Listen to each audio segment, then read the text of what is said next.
السلام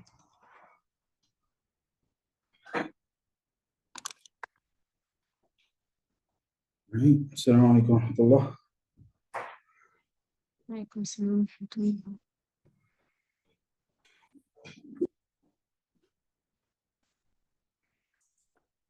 How are you? How's your summer?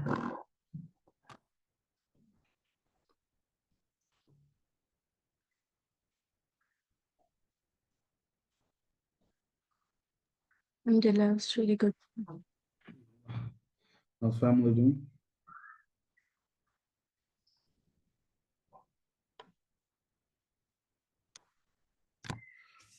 All right. Okay. I mean, year 4 is basically just you guys, inshallah, right?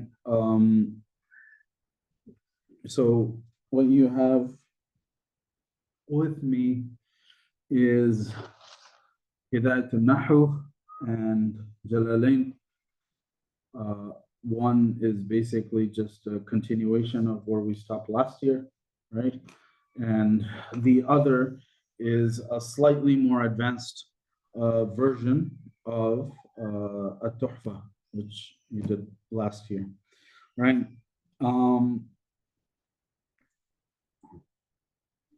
Because we don't have extra ajza to cover for Jalalain, we don't need to kind of rush through, right, as I had to do 1 year. My first year, actually, we ended up doing 13 ajza in year 4 because there was leftover from the previous year. Actually, the first 2 years. First 2 years, there was leftover. And then last year,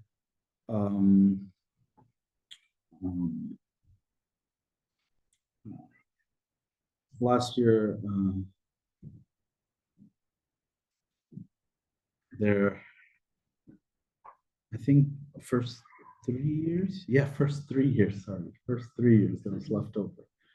But last year, alhamdulillah, we managed to do till Surah Rum, and that's where we're going to continue from. So we'll be able to take it slow, inshallah.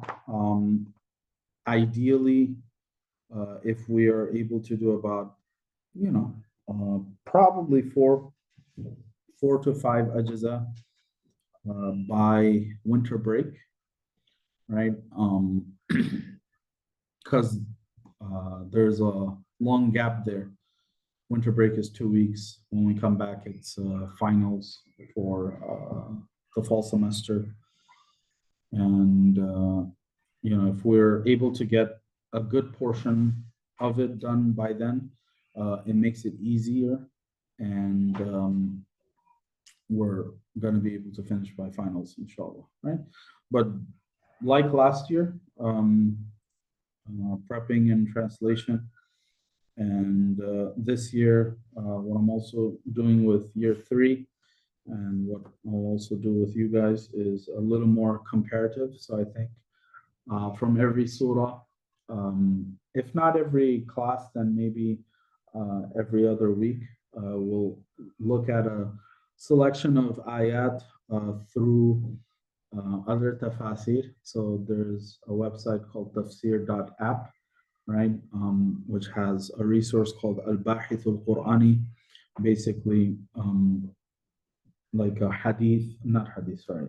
There's a hadith, Al-Bahith hadith as well, but the Bahith Qur'ani is basically a tafsir database that allows you to go through different ayat through different tafasir, and that'll give you a little bit of a, different flavor, and also, different comparison between the tafasir, inshallah. So that way we're able to kind of supplement whatever we're doing through the book, inshallah. And we're doing till the end of the book, which is Surah Nas, and then also Surah Fatiha, because Allama Mahalli's section of the book is including Surah Fatiha, and then Imam Suyuti's is from Baqarah up until the end of Surah Isra. So you did basically half of Imam Suyuti's last year and half of Imam Mahalli's. Right, so that's Jalalain, pretty much like what we did last year, so nothing new. Hidayat al-Nahu shares the period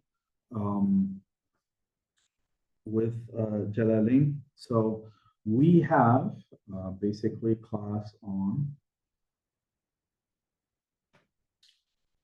today's Wednesday, right? So we have class Monday, Tuesday, and Wednesday, right? We have class Monday, Tuesday, and Wednesday. Mondays and Wednesdays our classes from 9:30 to 11:30, and Tuesdays is 7:30 to 10, right? So what I've done the last 3 years is that Mondays and Wednesdays we do Hidayat al-Nahu, so we do a little less of Jalalain, and Tuesdays we try to do only Jalalain, so 2 hours, 2.5 hours. Obviously, we don't have class 2.5 hours completely. We end up having about 2 hours total, start around 7:45 usually, and with a break and all. That way we're able to get ahead in Jalalain. So Hidayat al-Nahu will be on Mondays and Wednesdays, inshallah. And when was the shared session? Huh? You said it's a shared session? So Hidayat al-Nahu and Jalalain shares the same period, which is why Oh, okay. which is why on Tuesday we'll only do Jalalain. Monday and Wednesday we'll do Hidayat al-Nahu, inshallah. Right.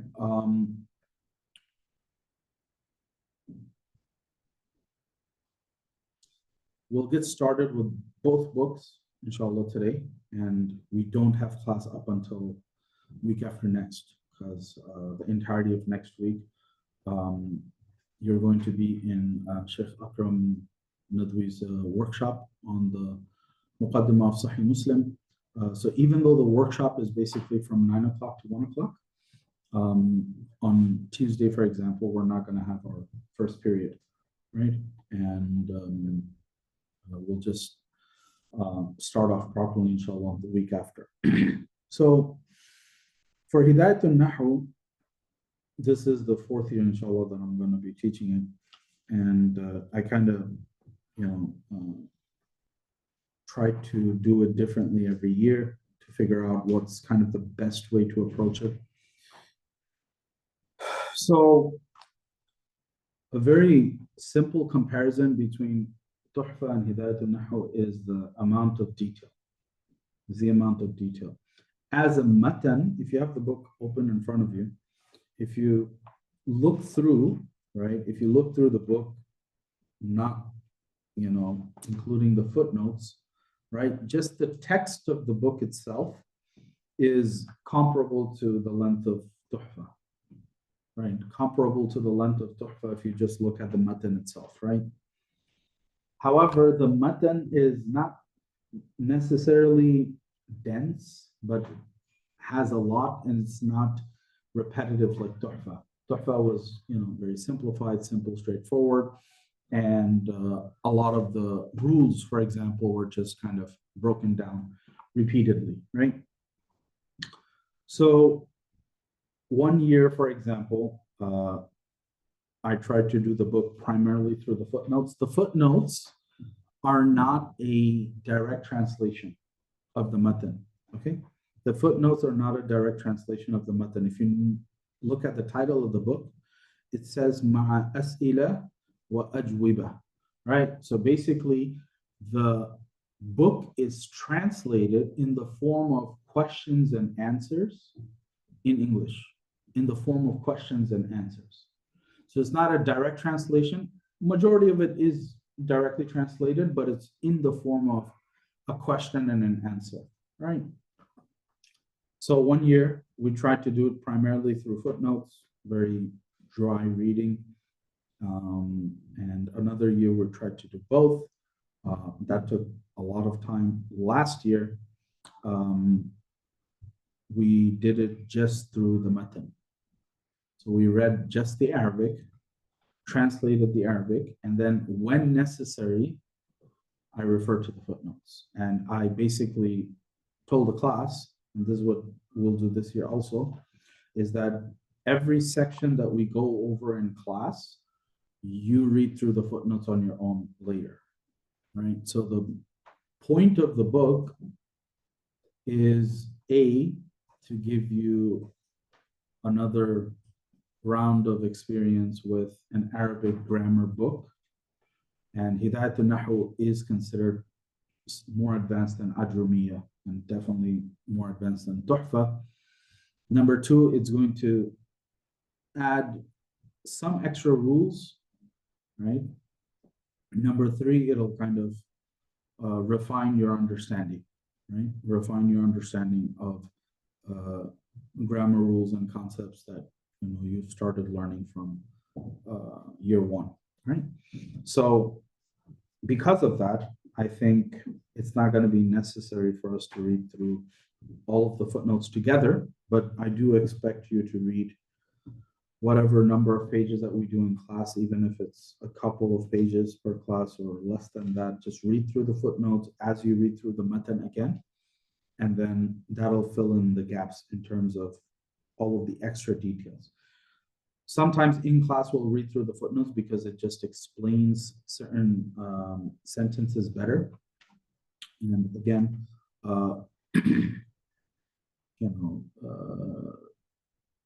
as you'll see, sometimes the sentences get a little dense and technical, right? But beyond that, it's nothing new, right? Beyond that, it's nothing new. It's basically whatever you've always been learning. Yeah. Sheikh Mohammed was saying that if you master Hidayat al-Nahu, that's really all you need to know Nahu-wise, right? And so would you say, because I was doing review in the summer with Sheikh Bina for Arabic, and so there's like a few weak spots, right, that I want to try to, I can't find the right way to navigate, like build a proficiency, and I'm realizing it doesn't come down to the Nahu, it comes down to the vocab, like you need to know the vocab to know Nahu. That just will come in time. So would you say like, to focus solely on this test on Hidayat al-Nahu for mastering, I guess, your foundational Arabic, or do you still expect us or recommend supplementing with rereading some of Tuhfa? You can reread some parts of Tuhfa if you want to, right? I don't think it'll be easy to review the Arabic series curriculum that we have alongside Hidayat al-Nahu because they're approaching the same material in a different way and explaining it differently. So Tuhfa would help more with reviewing Hidayat al-Nahu. Even then, some of the categorizations are different, right? But generally speaking, Hidayat al-Nahu is considered an intermediate to advanced type of Hidayat of a Nahu text. There are more advanced texts than this that's basically going into more technical aspects of grammar, but for our purposes, for the foundational Arabic that a person needs to navigate, books of tafsir, Quran, hadith, fiqh, and things like that, Hidayat al-Nahu is sufficient. So there's no need to go back. Because the reason I asked is like, as in the summer, I was going through Hidayat al-Nahu, this is what I did on lesson, and also reading some stuff, but then it's more confusing because the calculations, like we said, are different. And Yeah, so I think it comes down to reviewing without confusing the categories, because every author has a slightly different approach. There isn't like a formula. There's a formula to the entire science of asma, af'al, and huruf, and then, but then beyond that, how you want to present the information is going to be different. Because, for example, in Tuhfa we saw last year, there were categories that had to do with, i'rab bil huruf, alif waw ya, and that included, things from asma, that included things from af'al, and that's not what you'll find here.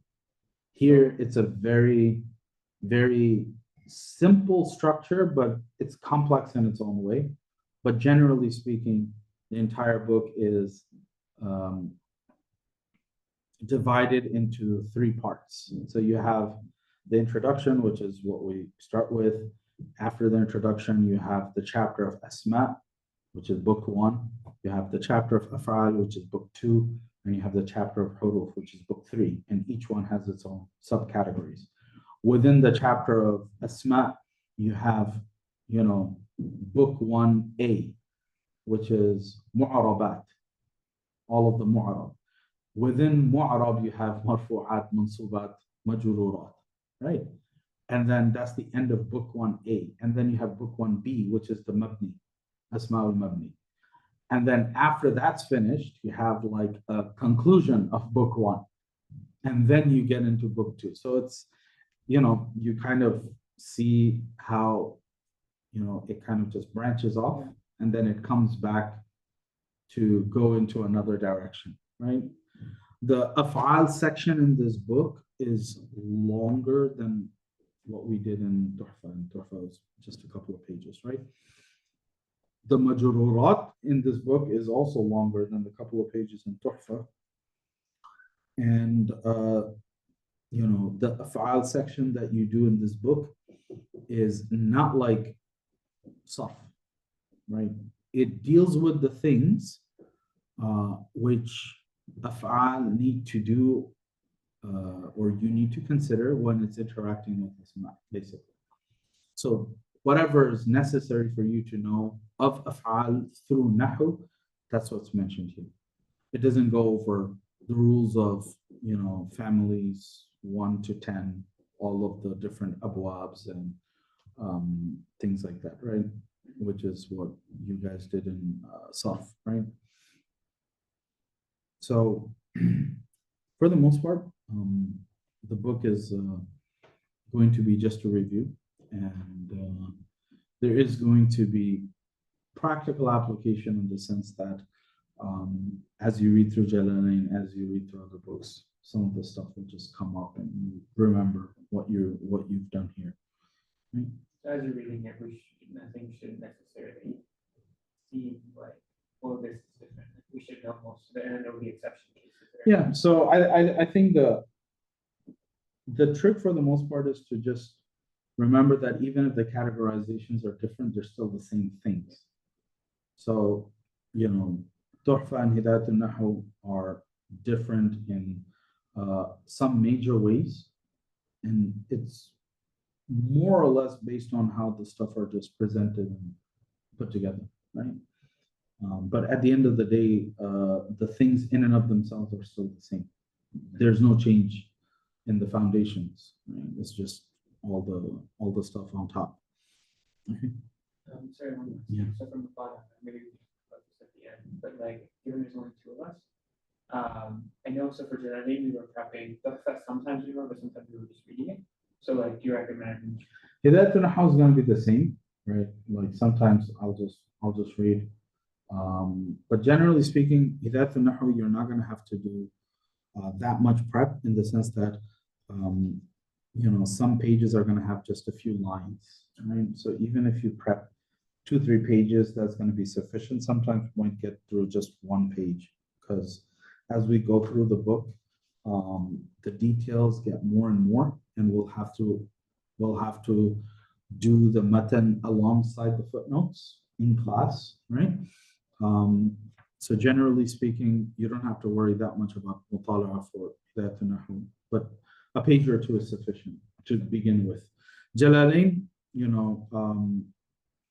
whoever is in class, you guys can make a schedule for yourselves and just prep accordingly, and just prep like last year. Just have Quran.com open for the translation of the ayat, and then the tafsir of the book is what we'll focus on, and we'll not need to rush, unlike so last year was the first year that you did Jalalain, and it was a little difficult in the beginning to start off with the amount that we did, because there needed to be that pace to, like, for the entire year.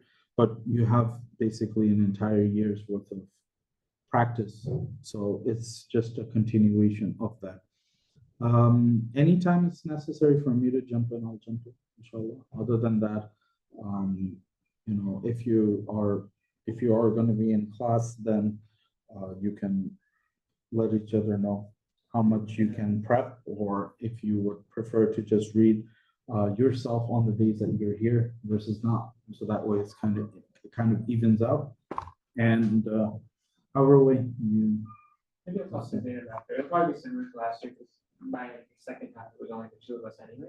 But I think more of the burden fell on her, because I don't have as predictable of a schedule. Yeah, So that's if fine. it's easier for her, maybe not necessarily Yeah, prep and- as much, just read or like you. Yeah, and anytime that Zainab, you can't read also because of whatever you need to take care of, then I'll just read as well, inshallah. Right. So we'll start with Jalalain. Like last year, kind of go through preliminary pieces of information about the surahs before we continue. So, Bismillah ar-Rahman ar-Rahim. Rabbi shrah li sadri wa yassir li amri wahlul 'uqdatan min lisani yafqahu qawli. Ya Fattah, Ya Alim. Rabbi shrah li sadri wa yassir li amri wahlul 'uqdatan min lisani yafqahu qawli. Ya Fattah, Ya Alim. رب اشرح لي صدري ويسر لي أمري واحلل عقدة من لساني يفقه قولي يا فتاح يا عليم.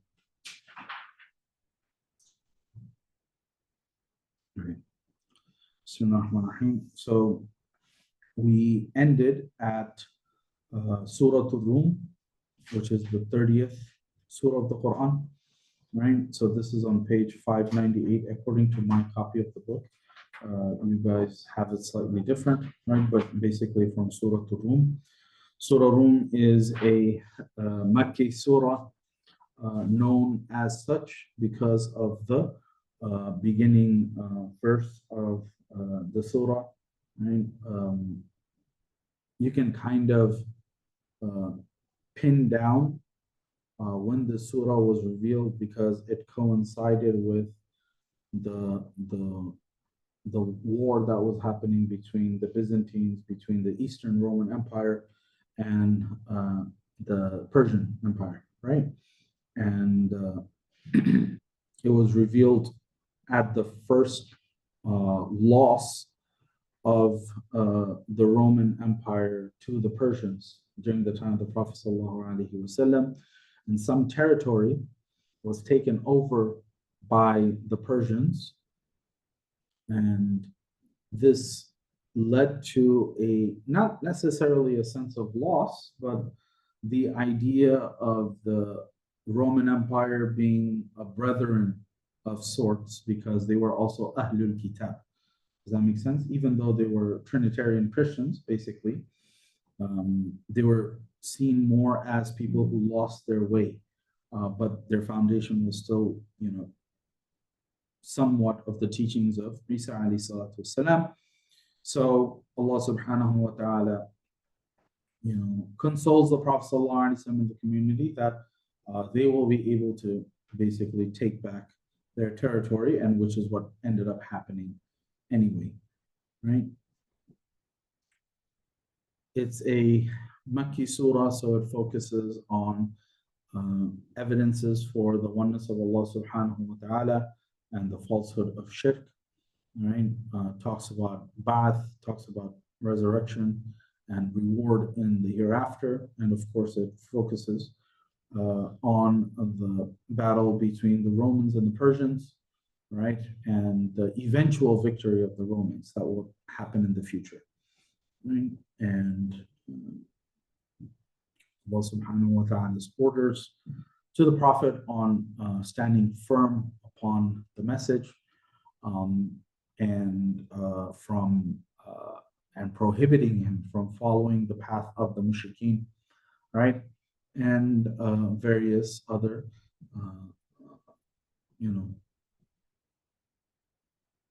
aspects, signs of Allah subhanahu wa ta'ala's creation that basically indicates to his power and consolation to the Prophet sallallahu alaihi wasallam, right?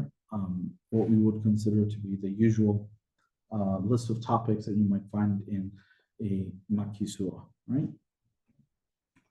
So I'll read for today. And wherever we stop, then you can pick up from there, inshallah. Right? So Bismillahir Rahmanir Rahim. Just pull up the translation. Right. So Alif Lam Mim. Allahu a'lamu bi muradihi bih. Alif Lam Mim. Allah knows best what it means or what he means by it. Ghulibati Rum. The Romans have been defeated. The Romans have been defeated. So Rum here doesn't mean Rome, right, which is in Italy, right? Because if you think about it, Rome was the Western Roman Empire, right? The Rum that is being referred to here is what historically we call the Eastern Roman Empire, the Byzantines, whose capital was in Constantinople, right, in Istanbul. So that's what's being referred to here. If you look at footnote number 11, it says سبب نزول هذه الآية على ما ذكره المفسرون. Okay, أنه كان بين فارس والروم قتال وكان المشركون يودون أن تغلب فارس. Right, so the mushrikeen were kind of happy that the Persians were the ones that were victorious. Why? لأن أهل فارس كانوا مجوسا أميين. They were a fire-worshipping people. والمسلمون يودون غلبة الروم على فارس. And the Muslims wanted the victory of the Romans over the Persians. Why? لكونهم أهل كتاب. Because they were the people of the book. فغلبت الروم فبلغ الخبر مكة. So the Roman Empire was defeated and the news reached Mecca. ففرح المشركون وقالوا للمسلمين إنكم أهل كتاب والنصارى أهل كتاب ونحن أميون وقد ظهر إخواننا من أهل فارس على إخوانكم من أهل روم. What does it mean ونحن أميون? In other words, we are a people without a book, because they were pagans. They didn't have like a book. And the Majusis, the fire worshippers, Zoroastrians, Persians, didn't have a book as well. Right? They had a theology, but it wasn't based on any book. So that was kind of the idea, that it was like this struggle between the people of the book and people without no book on an empire level. And you had these two sides in the peninsula as well. Okay.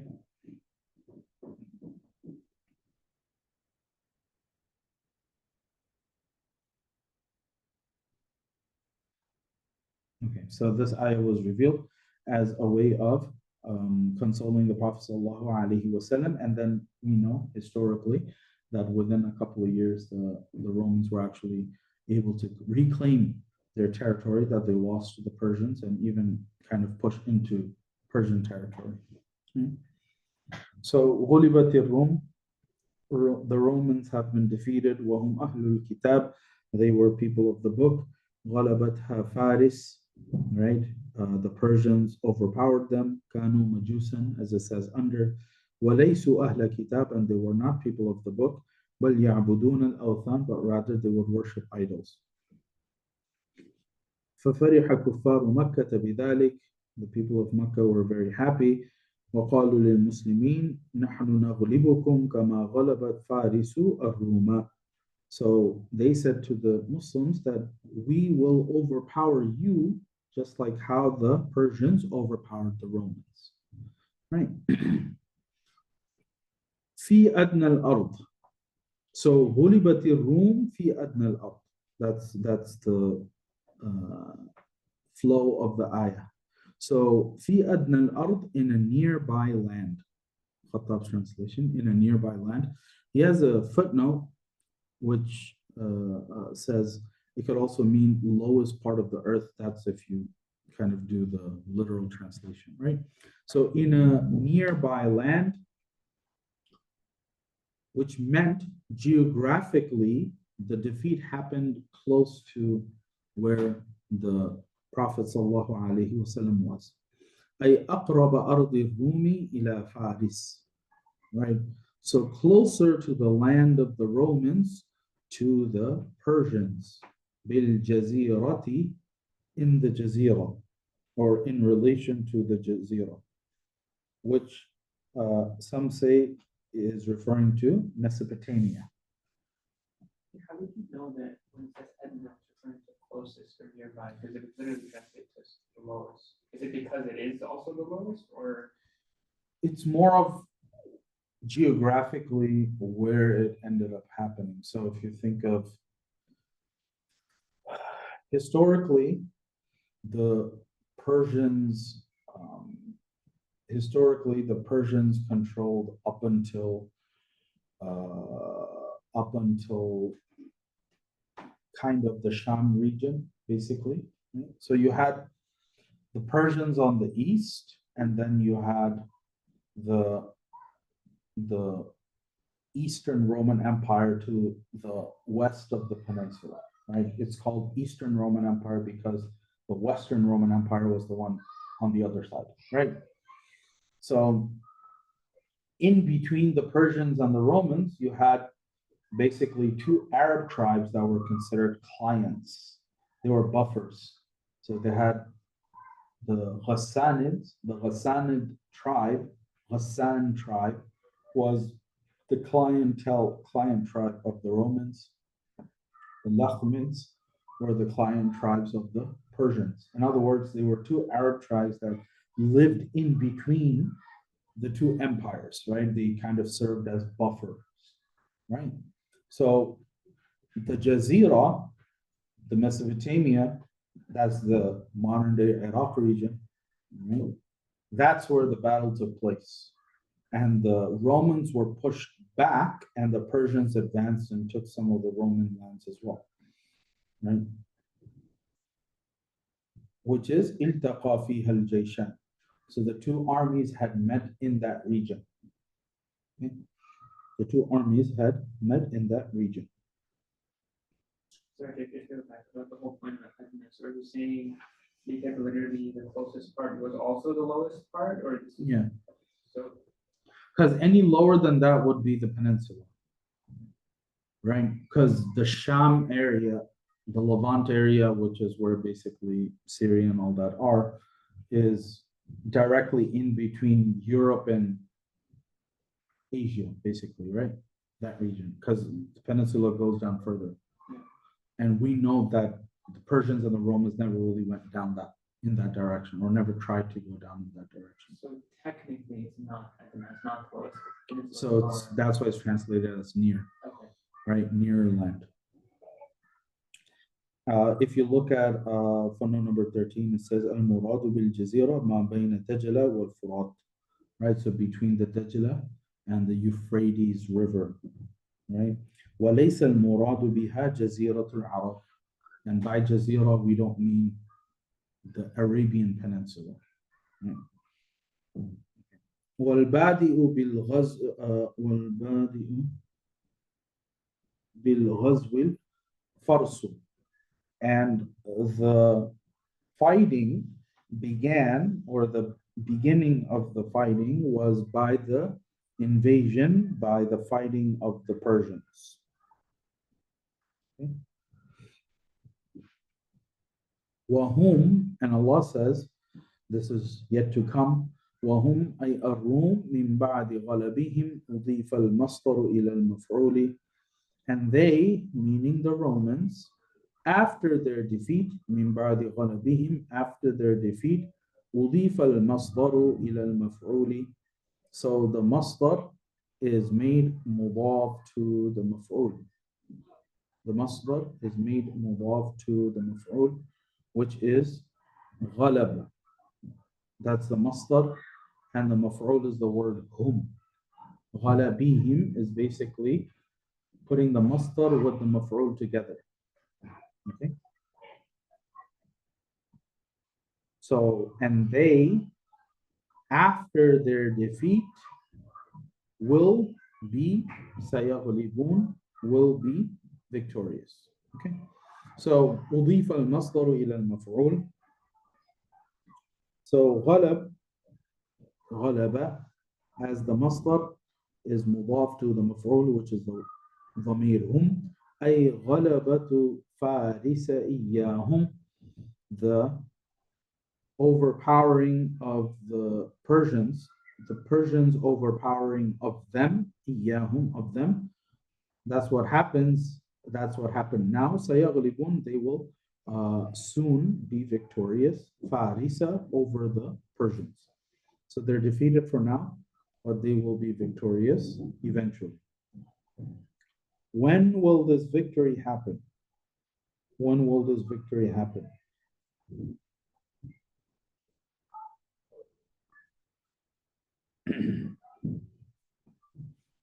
So في بضع سنين. في بضع سنين. So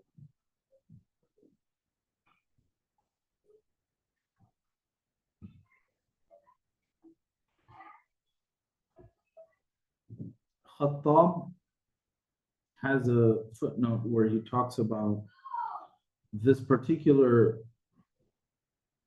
war that happened between the Byzantines and the Persians happened around 614 CE, which is the historical record. 614 CE. So if you have to follow the timeline of the Gregorian calendar, Prophet ﷺ was born in 570, received revelation 10 years later.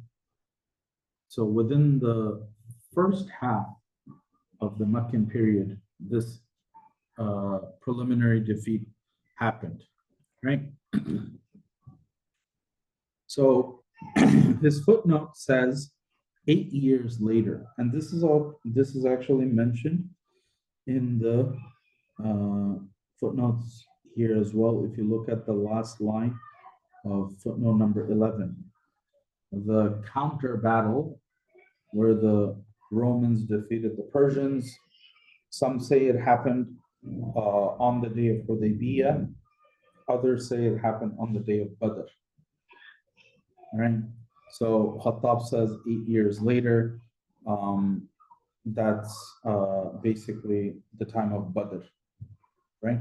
Whether it actually happened parallel to that, I think, you can make an opinion based on what the historical sources talk about regarding the battle between the Romans and the Persians. But the word bid'i, right, is a word that refers to any number between 3 and 9. So the 8 years actually is not that far off, right? Fi bid'i sinin. In a few years, within a few years. So here, it's also taking from the ayah before. سَيَغْلِبُونَ فِي بِضْعِ سِنِينَ. They will become victorious, they will soon be victorious within a few years. And now بِضْع هو ما بين الثلاث إلى التسع أو العشر.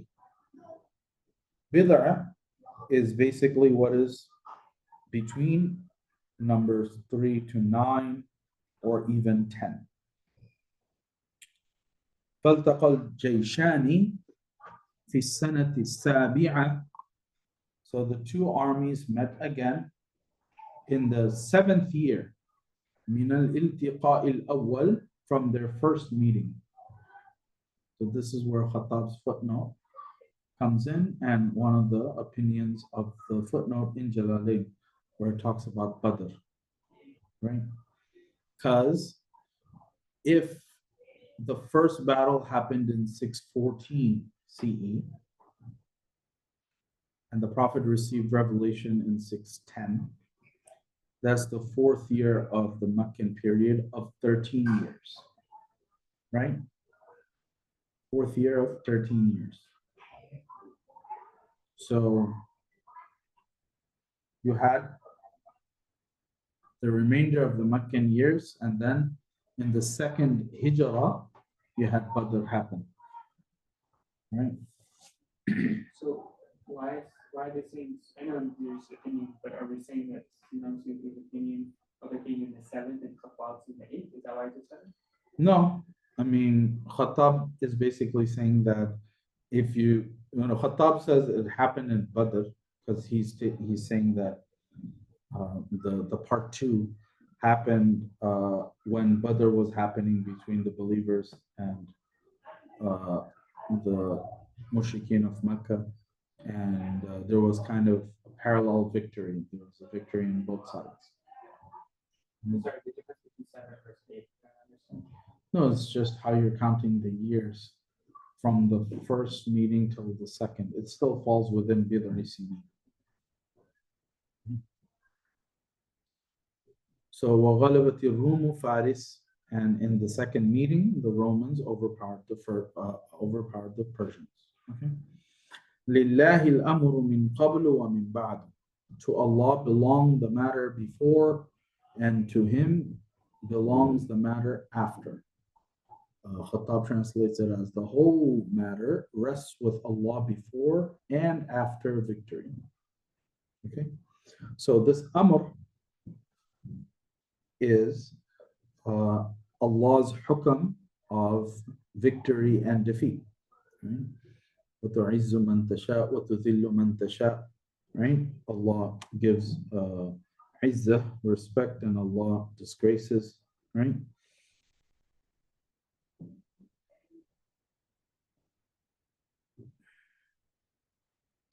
Footnote number 1 has some more details about whether it's Badr or Hudaybiyah, right? That's another opinion, and that would actually push it further down because Hudaybiyah happened around the 7th year after Hijrah, right? So that would push it further down. And if you look at footnote number 2, من قبل ومن بعد أي من قبل كل شيء ومن بعد كل شيء أي أو حين غلبوا وحين يغلبوا وحين غلبوا وحين يغلبوا. So before and after the overpowering and the defeating by the Romans and of the Romans, so on and so forth. كأنه قيل, as if Allah is saying, من قبل كونهم غالبين وهو وقت كونهم مغلوبين ومن بعد كونهم مغلوبين وهو وقت كونهم غالبين. So one was overpowered, the other was victorious, and then the circumstances changed. Okay. يعني أن كونهم مغلوبين أو أولا وغالبين آخرا ليس إلا بأمر الله وقضائه. Their being overpowered first and becoming victorious later is nothing other than the command of Allah and the qada of Allah. Make sense? وَتِلْكَ الْأَيَّامُ نُدَاوِلُهَا بَيْنَ النَّاسِ. So, لِلَّهِ الْأَمْرُ مِنْ قَبْلُ وَمِنْ بَعْدُ. To Allah is the amr, before and after. أي من قبل غلبة الروم ومن بعده, before the defeat of the Romans and after the defeat of the Romans. المعنى أن غلبة فارس أولا وغلبة الروم ثانيا بأمر الله.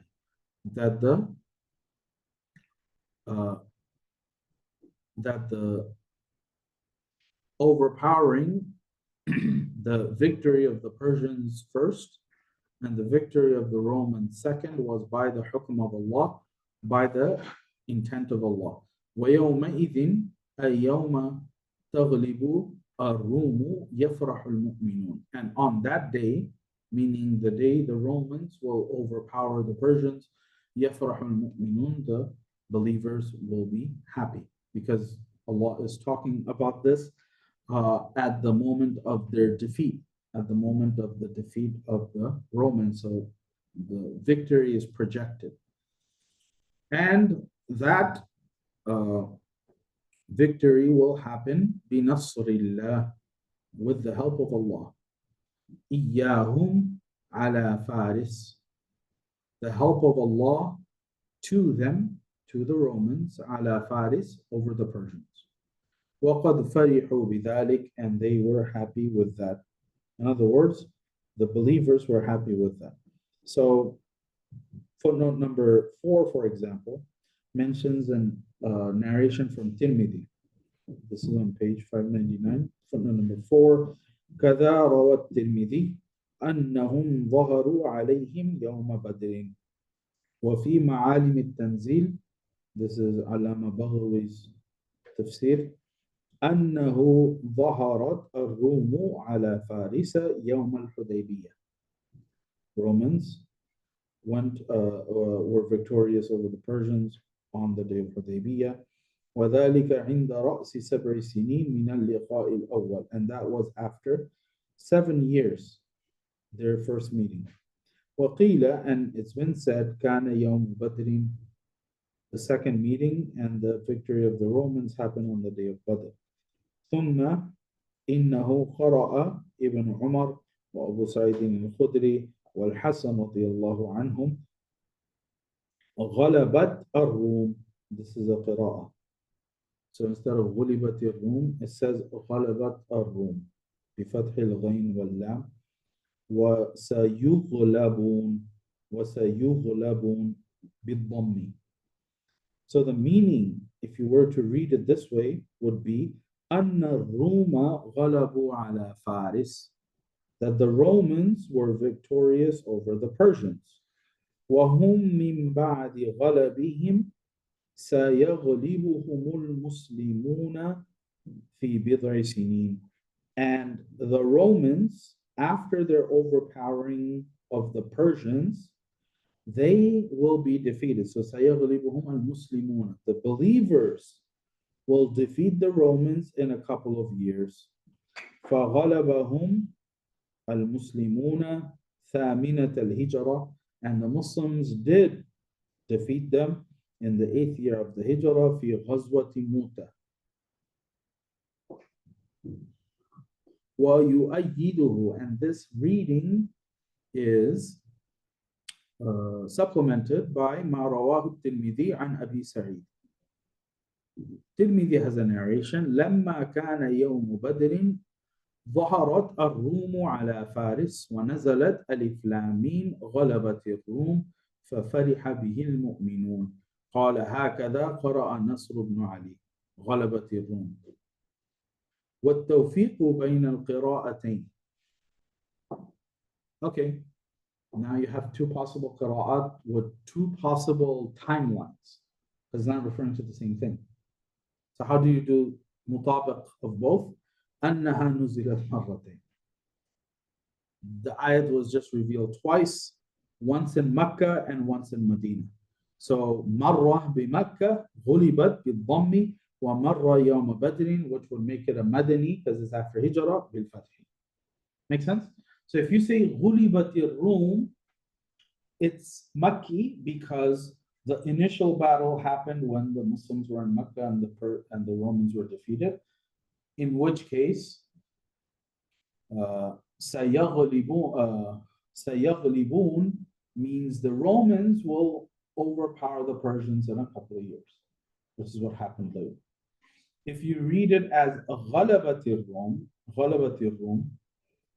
that the Romans were victorious, and that's another qira'ah, the Romans were victorious, that means the word after is going to be سيغلبون, that they're victorious now, but the Romans will be defeated in the future by the Muslims.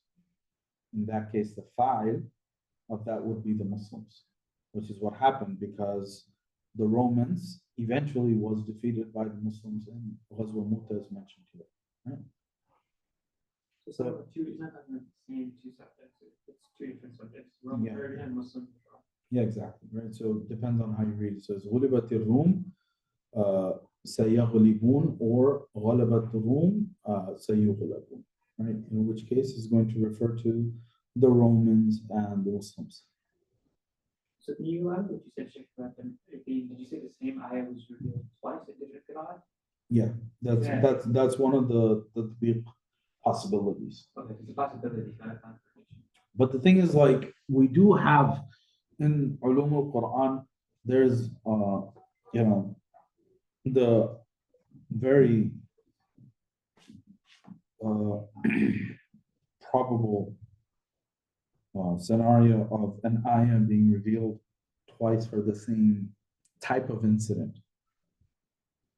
So this is usually one explanation that's given when you have different asbab al-nuzul. You have different asbab al-nuzul under one ayah, and in terms of the timeline, both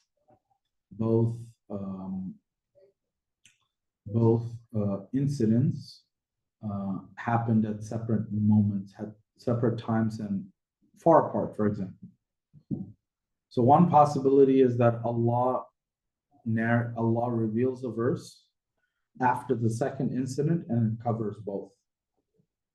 Another possibility is that Allah revealed the ayah at both, or at least the Prophet ﷺ recited the ayah at both incidents because it applied to both incidents. Does that make sense? Yeah. I was wondering, instead of saying it was revealed twice, is it also a possibility that it's just predicting, like it will reveal at the same time, but one was predicting the future? I mean, both are predicting the future, but it just depends on who is it for. Yeah. Is it for the Romans over the Persians, or is it for the Muslims over the Romans?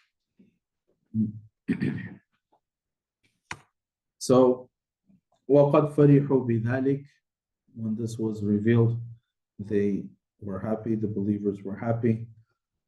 وَعَلِمُوا بِهِ يَوْمَ وُقُوعِهِ يَوْمَ بَدْرٍ, and they learned about it on the day of it happening, because communication is not instant.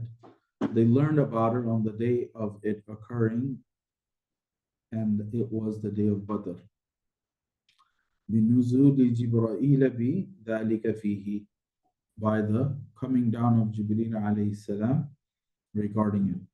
مَعَ فَرْحِهِمْ بِنَصْرِهِمْ عَلَى الْمُشْرِكِينَ فِيهِ. Right?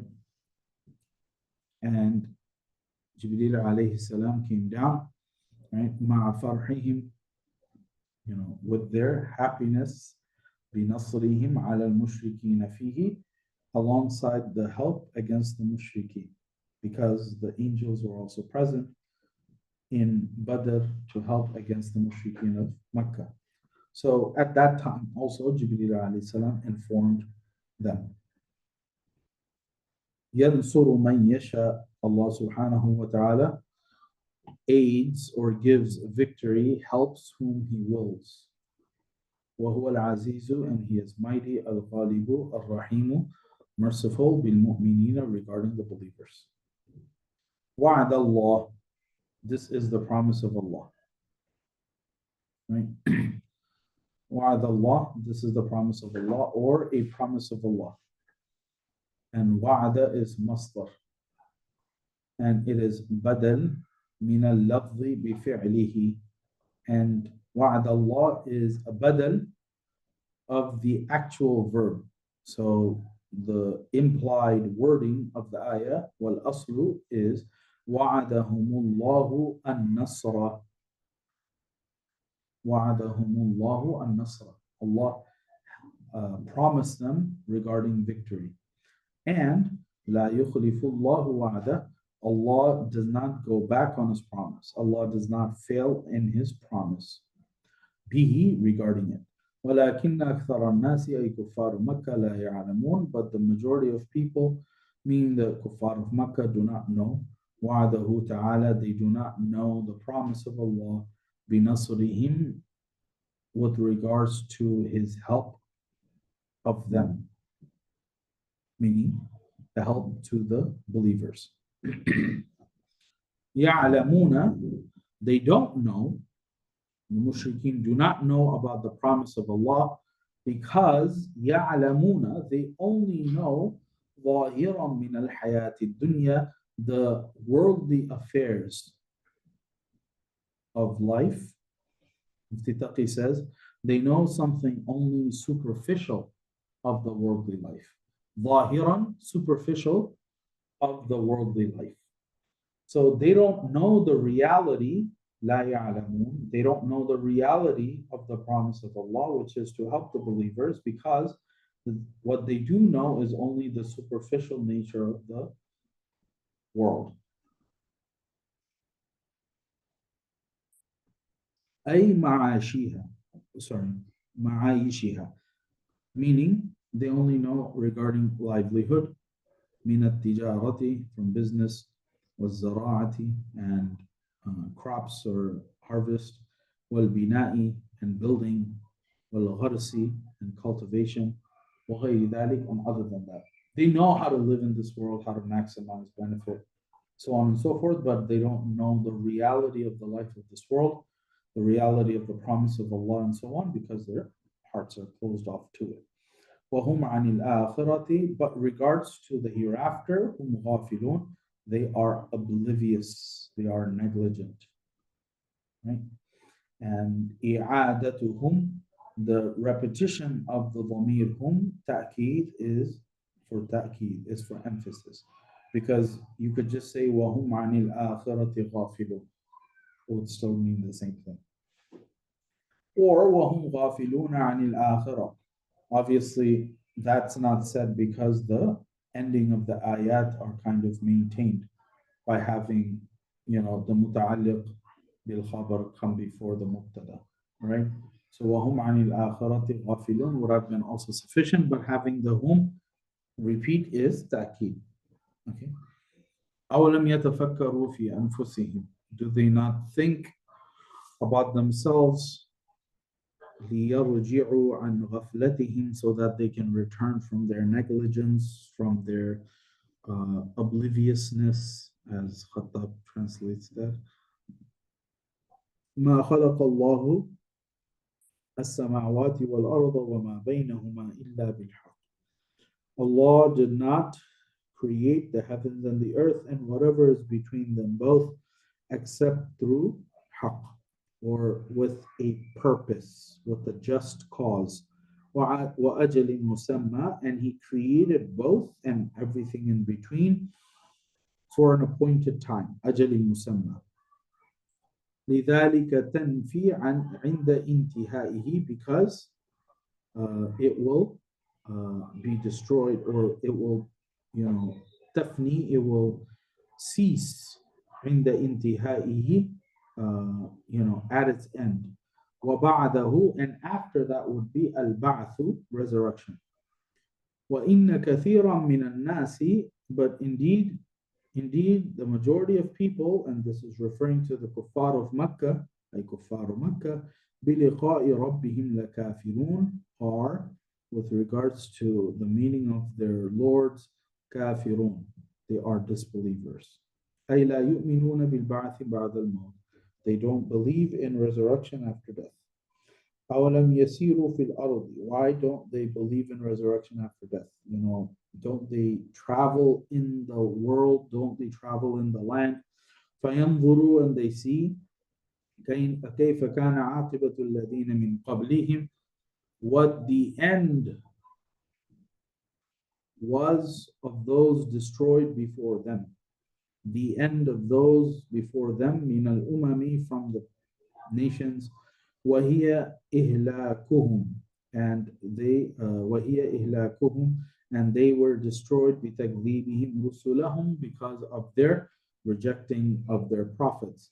And these individuals, in case you think they were weaker than you, that's why they were so easily wiped out. No, كَانُوا أَشَدَّ مِنْهُمْ قُوَّةً, they were actually stronger than these in power. In other words, the kuffar of Mecca are nothing compared to the previous nations, كعاد وثمود, like Ad and Thamud. وأثاروا الأرض, they cultivated the land. حرثوها, they tilled it, till, T-I-L-L, they tilled the land. وقلبوها, and they churned it, or they turned it, literally. للزرع, for crops. والغرس, and to cultivate, to sow crops. Zar refers to crops, ghars refers to kind of cultivation of trees. Right, so for crops and cultivation. وعمروها أكثر مما عمروها, and they made it more populous than they have made it, or they developed it more than these Meccans have developed it. Ay kuffaru Makkah. So they were more successful in cultivating the land than the kuffar of Makkah. وَجَاءَتْهُمْ رُسُلُهُمْ بِالْبَيِّنَاتِ, and their messengers came to them with clear proofs. بِالْحُجَجِ الظَّاهِرَاتِ, with clear proofs.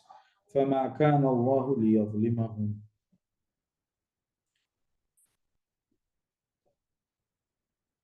Allah could never have wronged them. Allah would have not wronged them. Or it is not for Allah to oppress them. بِإِهْلَاكِهِمْ بِغَيْرِ جُرْمٍ, by destroying them without any crime. Which is why the prophets were sent in the first place, right? Which is why the prophets were sent in the first place, so that they could reject the messengers, and then that could be a reason. وَلَكِنْ كَانُوا أَنفُسَهُمْ يَظْلِمُونَ, but rather they oppressed themselves. بِتَكْذِيبِهِمْ رُسُلَهُم, by rejecting their messengers. ثُمَّ كَانَ عَاقِبَةَ الَّذِينَ أَسَاءُوا السُّوءَ. Right, so Hafs reads it عَاقِبَةَ, everyone else reads it عَاقِبَةُ. ثُمَّ كَانَ عَاقِبَةُ الَّذِينَ أَسَاءُوا السُّوءَ, the most evil end, then most evil was the end of the evildoers.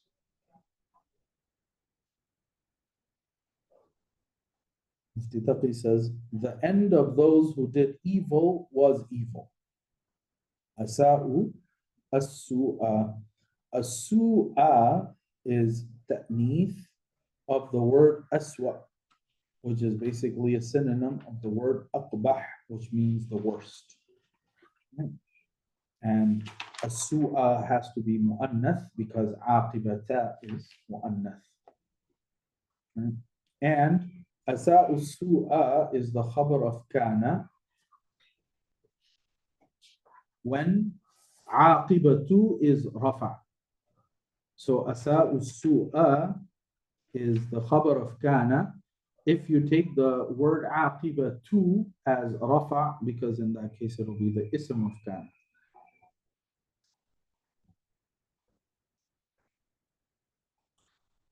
واسم كان على نصب عاقبة.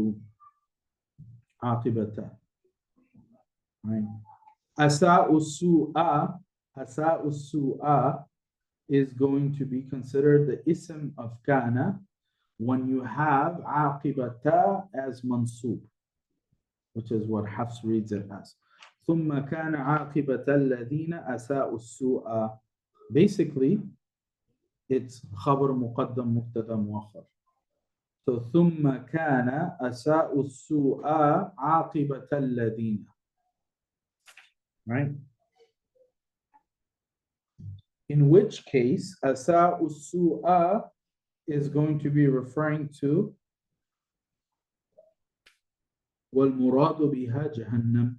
If you take أساء السوء as the خبر of كان, as the khabar of عاقبة, then it will mean Jahannam.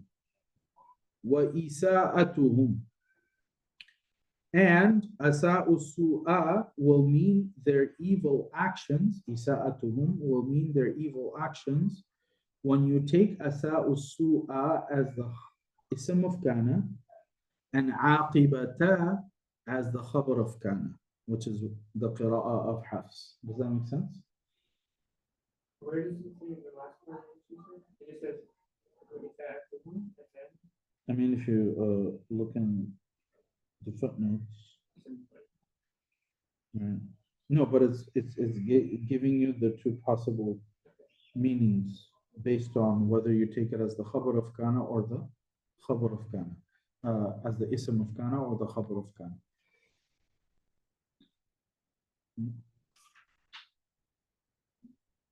And what was their evil actions? An ay bi an kadhabu bi ayatillah, that they rejected the signs of Allah, al-Quran, which is the Quran, wa kanu biha yastahzi'un, and they mocked it, and they made a mockery of it.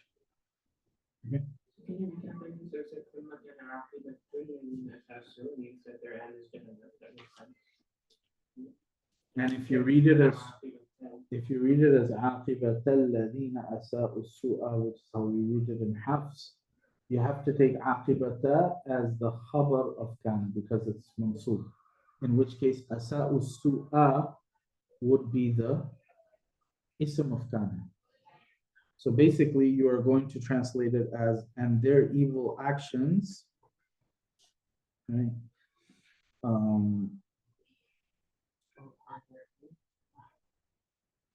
The reward of their actions, the reward of their most evil actions, which is if this is then will be the reward of their most evil actions, which is the rejection of the verses of Allah, of the signs of Allah, and what they used to mock. Right? Because the ayah before already talks about them impressing themselves, right? Just to know, so we're saying "Thumma kana aqibatu" means that is the aqibatu is the ism of kana, right? And then asa'u as the khabar, right? Yeah. But then because the harakat doesn't change, we get "Thumma kana aqibatu," and asa'u. We're not saying asa'u is the ism of kana, right? You are saying it's the ism. So then how come the harakat doesn't change? The aqibata is the one that's changing. So because it's mansub, you have to take it as the khabar of kana, which means something else has to be the ism of kana, which is alladhina asa'u su'a. Regardless of this, well, I guess it's already asa'u. I'm just trying to understand why. It's alladhina asa'u su'a. So the harakat doesn't change in the latter portion regardless. Yeah.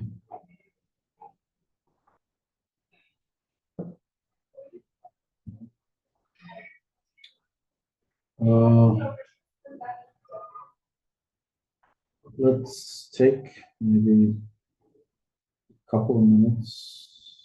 Actually, let's just do maybe like half a page of that Nahu, inshallah, and then we'll just end early for today. That way it'll be easier instead of taking a break and then. So, as I mentioned, as I mentioned, you'll be reading the footnotes of your own.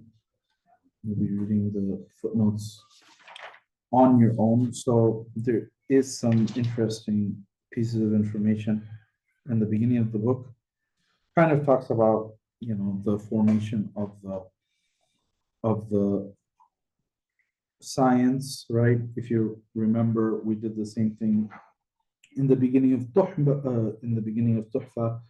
The most famous view is that Abu al-Aswad Du'ali is the first founder, quote unquote, of Nahu on the orders of Ali radiallahu anhu, right? And this is also the opinion of Allama Anwar Shah Kashmir rahimahullah in his Sharh of Bukhari, Faidul Bari, right? And there are some other resources you can look up, Tarikh al-Adab al-Arabi, to kind of look up some more information. But he's considered kind of the first one, and then you had the Basris and the Kufis kind of take up the science, right? Which kind of makes sense because Ali radiallahu anhu was based in Kufa, right? And if the language took off, or at least the science of Nahu took off there, then the Basris and the Kufis kind of coming up with their own rules and things like that. And we'll look at some of the differences of opinion, right? But the most famous Nahwi scholar is known as Sibawayh, right? Who is from Basra, right? And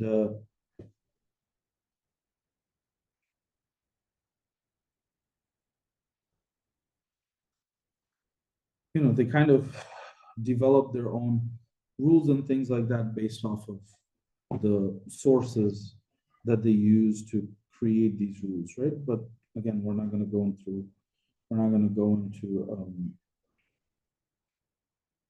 the history of it.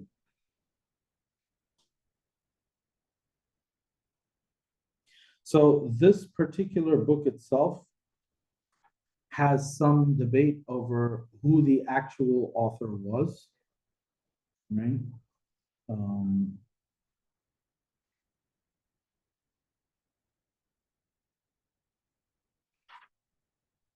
And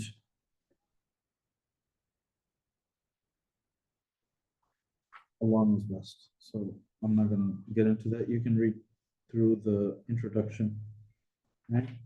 And when you read through the footnotes of the introduction of the khutbah before you even get to the muqaddimah, it kind of goes through the same type of mabadi information that we did in Tuhfa last year. What's the virtue of the subject? What's the purpose of it? What's the subject of this topic? What does it deal with? Who's the founder of it? What's the hukm of the Sharia regarding it? So on and so forth, right? So do go through that. One interesting section of it is on page 11, because the author references a particular work of Nahu called Kafiyah, right? And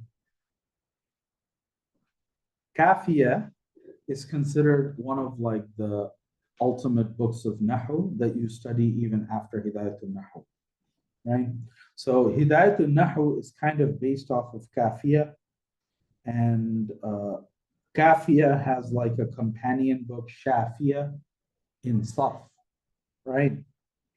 And so on. So Kafiyah is a very complicated text to go through. It was actually part of our curriculum and it was taken out because the students kept on complaining about it, right? So they kept Hidayatul Nahu, and Hidayatul Nahu, is based on the tartib of Kafiyah. So Kafiyah is kind of a more complicated text. Hidayatul Nahu is a simplified version of it. So if Hidayatul Nahu gets a little tedious and technical here and there, you can imagine how Kafiyah actually is, right? Just like how Quduri is kind of like based off of Hidayah and things like that, right? Okay.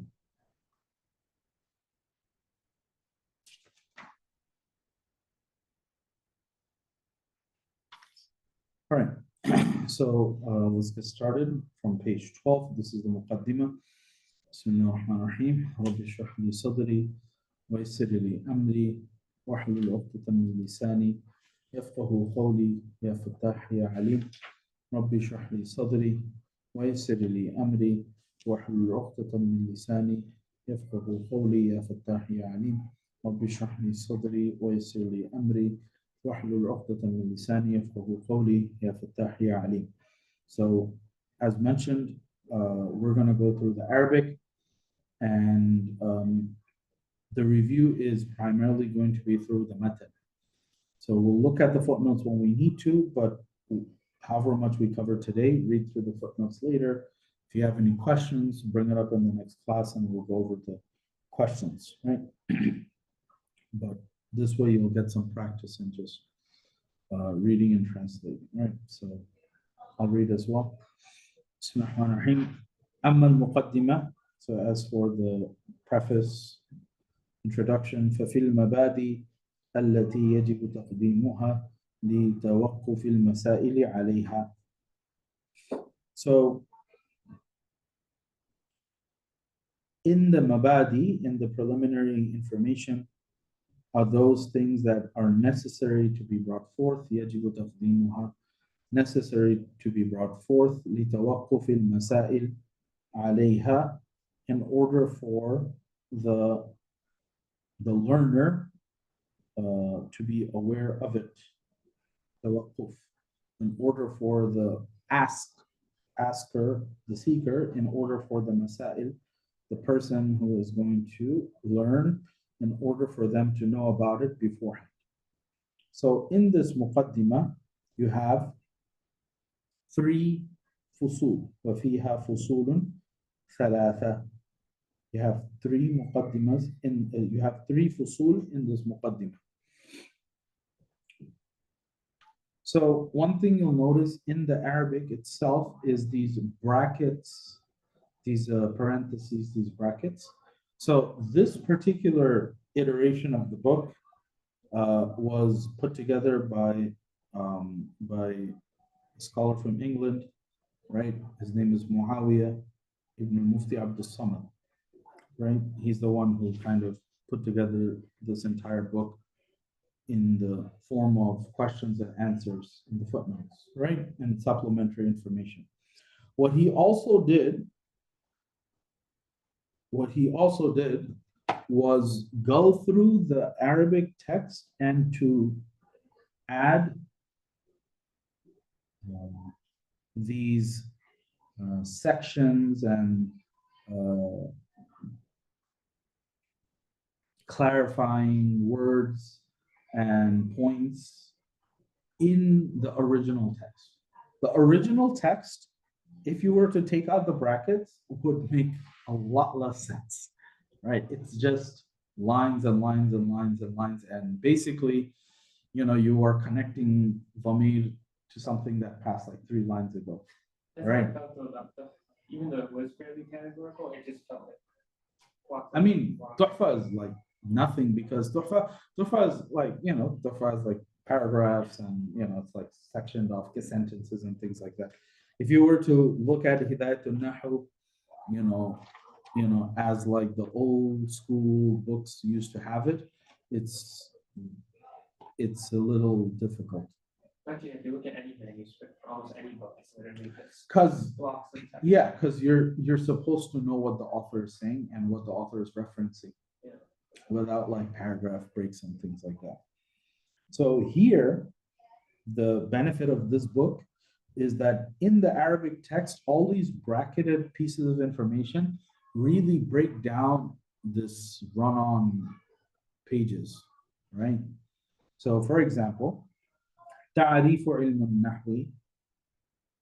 What we're gonna see now is the definition of علم النحو, and أول في المقدمة. This is the first fasl in the muqaddimah of the 3, which means if you were to take out the brackets, it's basically like وفيها فصول ثلاثة فصل النحو علم بأصول يعرف بها أحوال أواخر الكلم الثلاث من حيث الإعراب والبناء وكيفية تركيب بعضها مع بعض، والغرض منه صيانة الذهن عن الخطأ اللفظي في كلام العرب، وموضوعه الكلمة والكلام فصل الكلمة لفظ.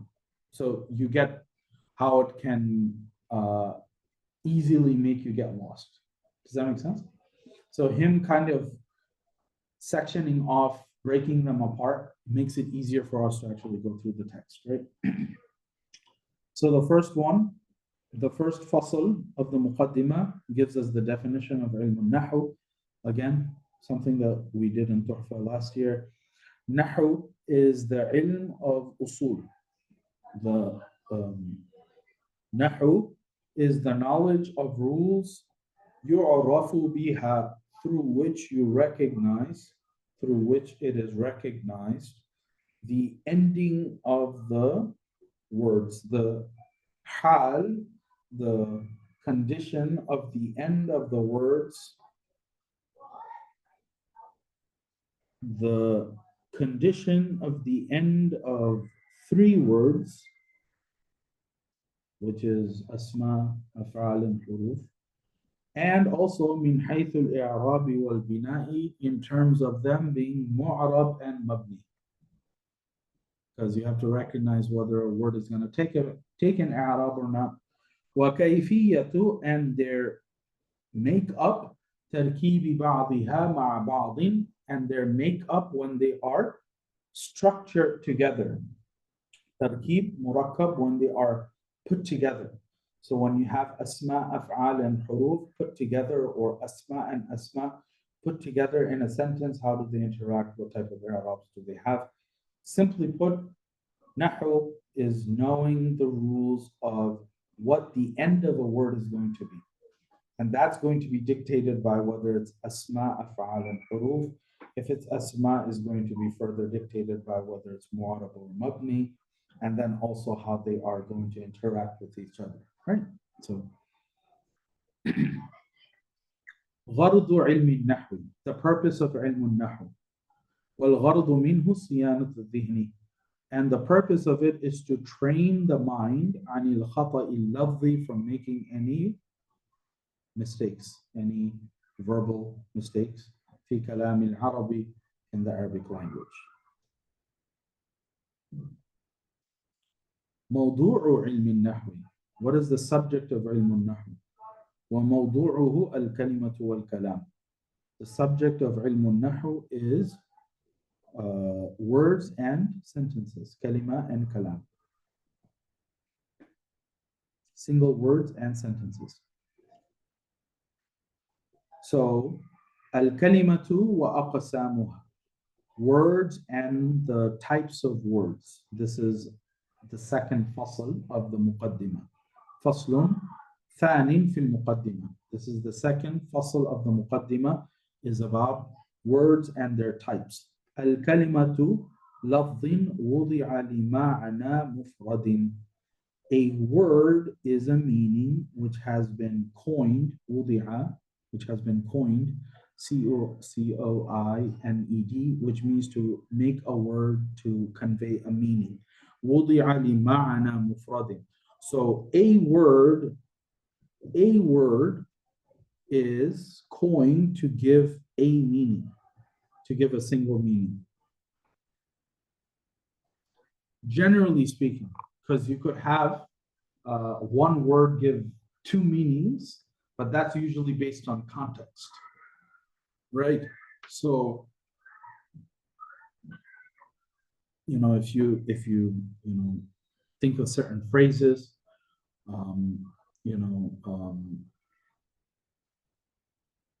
if you don't take the meaning literally, then it could give you another meaning, right? So hot, for example, is both temperature and beauty, right? So that's context, but it's not exactly like this either, because, for example, the word hot doesn't give you the meaning cold, because cold is what the word cold, the meaning of cold. Does that make sense? You can use the same meaning in another way, but typically one word is used to convey one meaning. Okay, how you convey that meaning can be changed based on context and all that, right? وهي منحصرة في ثلاثة أقسام. And when we think of the types of words that convey a single meaning, they are comprised of three categories: اسم وفعل وحرف, in terms of Arabic, and everything falls within asma, af'al, and huruf. وجه حصر الكلمة في ثلاثة أقسام. The reason for confining kalima to three categories. Hasr means to to confine. So the reason for confining the word to three categories, why can't we have more than three? Why is it three? Why can't it be two? So he gives the reasoning for it. So it's basically وهي منحصرة في ثلاثة أقسام اسم وفعل وحرف لأنها إما, it's either because أن لا تدل على معنى في نفسها وهو الحرف, because a word either does not indicate upon a meaning in and of itself, في نفسها, in and of itself, وهو الحرف, and that is the harf. So a particle has a meaning. So fi means in, ma'a means with. But if you were to use a particle, it doesn't give you anything beyond that.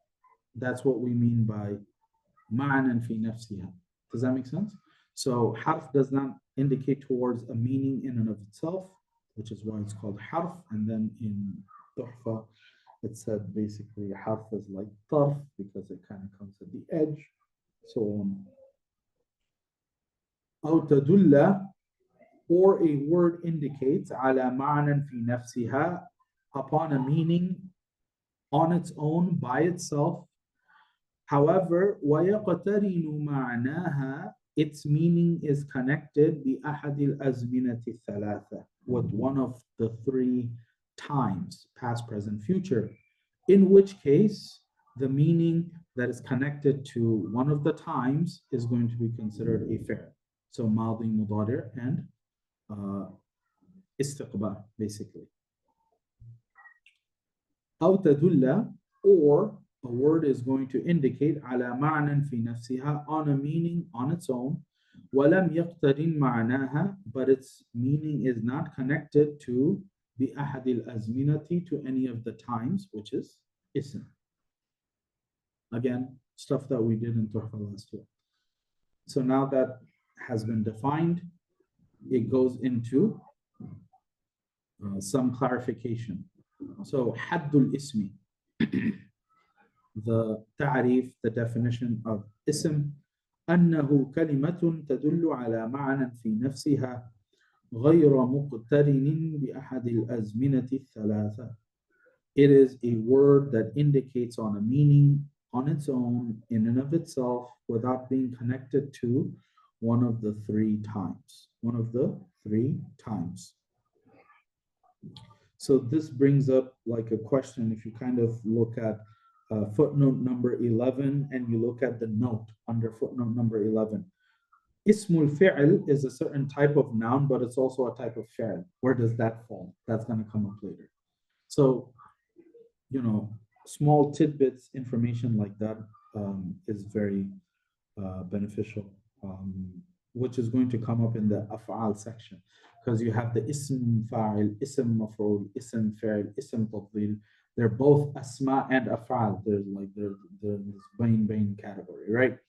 So that's going to come up later. Here they're just defining what ism is. المراد بالأزمنة الثلاثة, and the meaning of the three times. أعني الماضي والحال والاستقبال, which I mean by ماضي, حال, and استقبال, past, present, and future. So the original wording of the text is غير مقترن بأحد الأزمنة الثلاثة أعني الماضي والحال والاستقبال. Right? Follow? This is simple things. المثال للاسم, an example for ism, كرجل وعلم, man and knowledge. علامة الاسم. So this is where you get a little bit of what Hidayat al-Nahu kind of offers. This is something that we came across in At-Tuhfa also, but with some difference in phrasing, in terminology. Alamatul ism. So the sign of an ism. How do you identify an ism? So you identify an ism, وعلامته, its sign is أن يصح الإخبار عنه وبه. So it is correct, إخبار عنه, to give news regarding it, وبه, and to use it to give news. Okay, so if you look at footnote number 13, there's a table. This book has a lot of tables, and it's very helpful because it kind of presents the information like in a organized way. So ikhbar anhu and ikhbar bihi is basically another word for mubtada and khabar. What was the terminology that we came across before? Anyone remember? Beyond mubtada and khabar and ikhbar anhu, ikhbar bihi.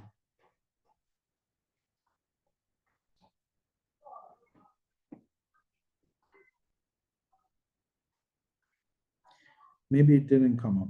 So basically, mahkum alay and mahkum bihi. That's going to be mentioned separately, right?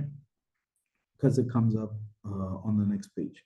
But simply put, ikhbar anhu is another word from mubtada. So if you look at the table, ikhbar anhu is defined as the word regarding which news is given, which is the mubtada. Right, it's the subject, right? Because you're talking about it. Ikhbar bihi is the word you use to give the news about the mubtada, which is the khabar. Does that make sense? So qa'imun. So Zaydun qa'imun. The word Zayd is the ikhbar anhu because you're giving news about Zayd. Qa'imun is the ikhbar bihi because you're using the word qa'imun to inform someone about Zayd. Does that make sense? So ikhbar bihi, ikhbar anhu is simply mubtada and khabar, right? You don't have to complicate it. So the sign of an ism is that you can use it as ikhbar anhu and ikhbar bihi. Does that make sense? You can use it as ikhbar anhu and ikhbar bihi. And this could come up in multiple forms.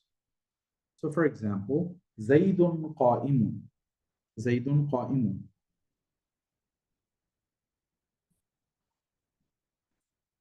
That's mubtada and khabar. And then you can also give khabar in the form of an idafa. وَالْإِضَافَةُ كَغُلَامِ زَيْدٍ.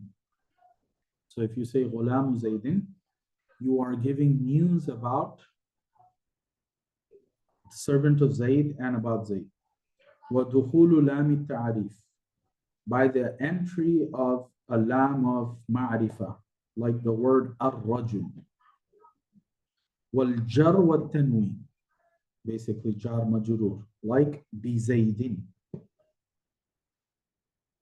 Because if somebody asks you, where is this? And you say, bi Zaydin, with Zayd, you are doing ikhbar anhu and ikhbar bihi. Right?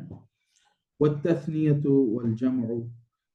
You could give khabar, through tathniya, dual, through jama', through plural, وَالنَّعْتُ, through sifa, وَالتَّصْغِير, through the ism tasghir, وَالنِّدَاء, and through the nida'. فَإِنَّ كُلَّ هَذِهِ مِنْ خَوَاصِ الْإِسْمِ. All of these are khasiyah. They are all special signs of the ism. Okay, so these are all signs of ism. Okay, so you could have ikhbar anhu and ikhbar bihi, as in Zaydun qa'imun or ar-rajulu qa'imun, just normal mubtada and khabar. Idafa, lam ta'arif, jar, tanween, tathniya, jama', sifa, tasghir, nida. All of these things are specific to asma because the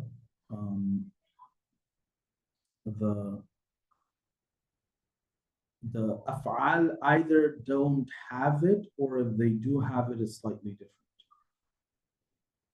Right? Okay. Let's finish the next line because it'll conclude the next two lines. Okay. Again, make sure that you read through the footnotes because the table kind of gives more examples, the tables. Right?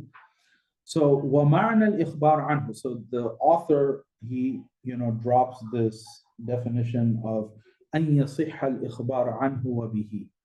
What does that mean? So he gives the definition of إخبار عنه. What does it mean of إخبار عنه? And now he brings in another phrase to explain that phrase. أن يكون محكوما عليه.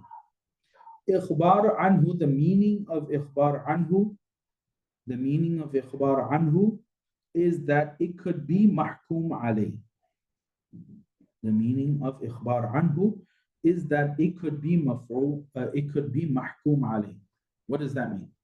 Very simply put, it means that what you are giving news regarding is a word that can accept a rule. Mahkum alayh means it is something that has a hukam over it. Does that make sense? So ikhbar anhu literally means something that can be given a rule. Why? لِكَوْنِهِ فَاعِلًا, because what you are giving news regarding can be a fa'il. Zayd is standing. That's information regarding Zayd. So the word Zayd in this case is able to accept the hukm of being a fa'il. أو مفعولا ضرب زيد عمران. Amr in this case is mahkum alayh because it's able to accept the hukm of being a maf'ul. أو مبتدا, or إخبار عنه can be a mubtada because it accepts the hukm of being a mubtada. Zaydun qa'im. Does that make sense?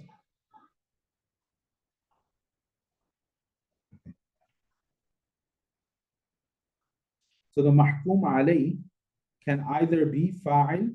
So here in this case, when they say maf'ul,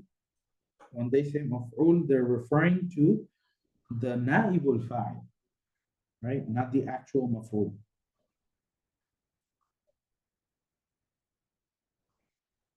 Okay.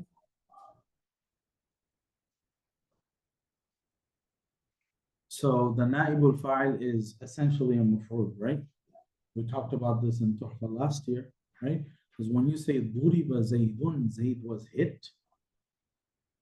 Zayd is actually the maf'ul in this case, right? Duriba Zaydun, Zayd was hit. So he's actually a maf'ul because he's the recipient. However, because Duriba is majhul, you have a na'ibul fa'il. Lughatan, you have a na'ibul fa'il which has marfu'. But in actuality, right, it's a maf'ul, which is why naibul fa'il is also called maf'ul ma lam yusamma fa'iluhu. Maf'ul whose fa'il is not mentioned because it's unknown. Does that make sense? So here, when the author says لِكَوْنِهِ فَاعِلًا أَوْ مَفْعُولًا أَوْ مُبْتَدَى, that the إخبار عنه is a word that can accept the ruling of being a fa'il, naibul fa'il, or mubtada. So the question might be, well, why did the author then use the word maf'ul? Why did the author just use the word maf'ul? So this is where footnotes kind of add some more detail. If you look at number 17, why have some grammarians indicated that the maf'ul is mahkum alayh? The answer, some grammarians have loosely used the word maf'ul in the mahkum alayh types. So they don't mean it as the maf'ul. However, the more accurate wording should be naibul fa'il or maf'ul ma lam yusamma fa'iluhu, as the 5 different types of mafa'il themselves do not occur as maf'ul, as mahkum alayh. Therefore, the word maf'ul here is the meaning of naibul fa'il.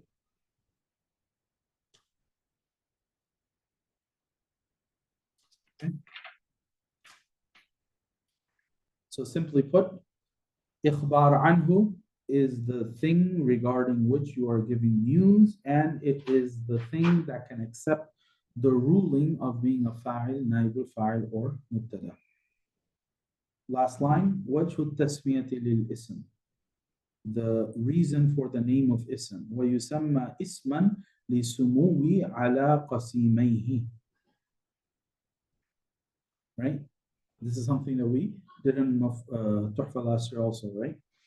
ويسمى اسما, and it is named. So an ism is named an ism because it is sumu. It is elevated higher على قسيميه, on its other 2 categories, meaning ism is considered higher than أفعال and حروف, which is why it's also the first section of the book.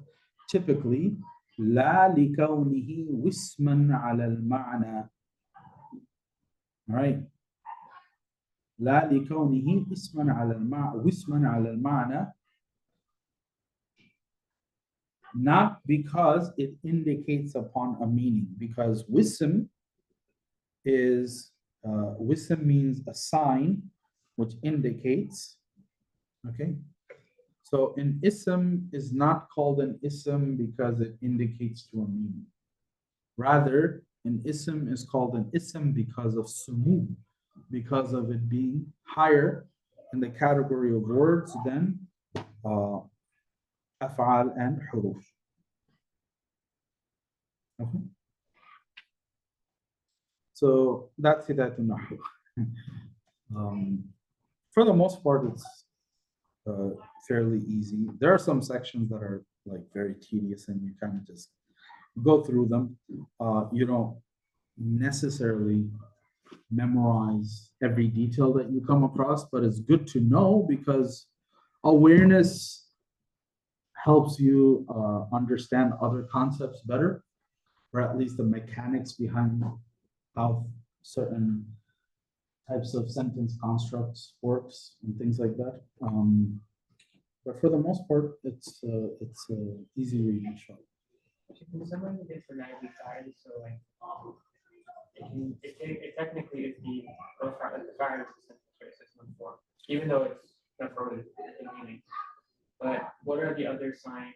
Because something that I struggle with is figuring out whether the verb is mishlu or not. So are you looking for the lack of a maf'ul to indicate that? You can't, because not every fi'l requires a maf'ul. All right. So lack of a maf'ul won't tell you whether something is a fi'l or not, right? Sometimes it's more of context.